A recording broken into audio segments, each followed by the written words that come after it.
बस लाहौर से कराची जा रही थी। जब बस स्टॉप से चल पड़ी तो फ्रंट सीट पर बैठे एक बुज़ुर्ग जो बहुत अच्छे कपड़े पहने हुए था खड़े हो गए और बाकी मुसाफिरों से मुखातिब होकर कहा, मेरे भाइयों और बहनों, मैं कोई भिखारी या गदागर नहीं हूँ। अल्लाह ने मुझे अपनी नेमतों से नवाजा है, मगर मेरी बीवी एक मौजी मर्द से अल्लाह को प्यारी हो गई। कुछ दिन गुजरे और मेरी फैक्ट्री में आग लग गई। मैं दरामद और बरामद का कारोबार करता हूँ। मेरा तैयारशुदा माल जलकर खाकस्तर हो गया। फिर कुछ मुद्दत गुजरी कि मुझे दिल का दौरा पड़ा। रिश्तेदारों ने जब ये महसूस किया कि इसके बुरे दिन आने लगे हैं तो उन्होंने हमसे रब्ता मुनक़ता कर लिया। डॉक्टरों ने मेरे बचने की ज़मानत कम ही दी है।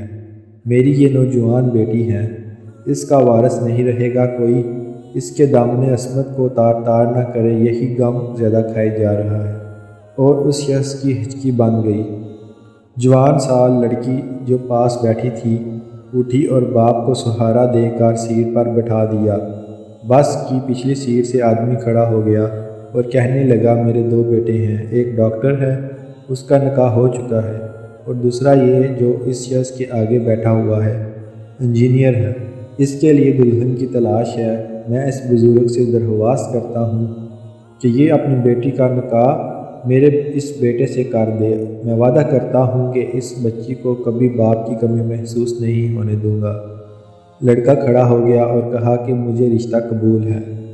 बस में मौजूद एक मौलवी साहब खड़े होकर कहने लगे, ये सफ़र बहुत मुबारक सफ़र है। निकाह जैसा मुक़द्दस अमल हो जाए, वो भी सफ़र में, इससे अच्छी क्या बात होगी।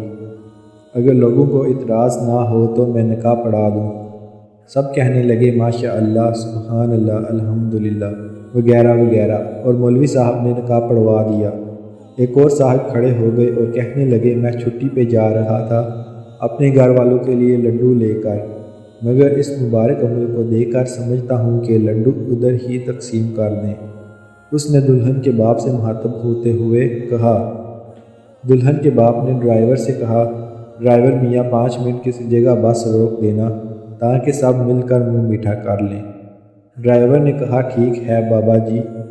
मगरिब की नमाज के बाद जब अंधेरा होने लगा तो लड़की के बाप ने ड्राइवर से बस रोकने को कहा और सब मुसाफिर मिलकर लड्डू खाने लगे।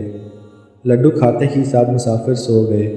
ड्राइवर और कंडक्टर जब नींद से जागे तो अगली सुबह के 8 बजे थे, मगर दुल्हन और दूल्हा, उनके दो बाप, मौलवी साहब और लड्डू बांटने वाला बस से गायब थे।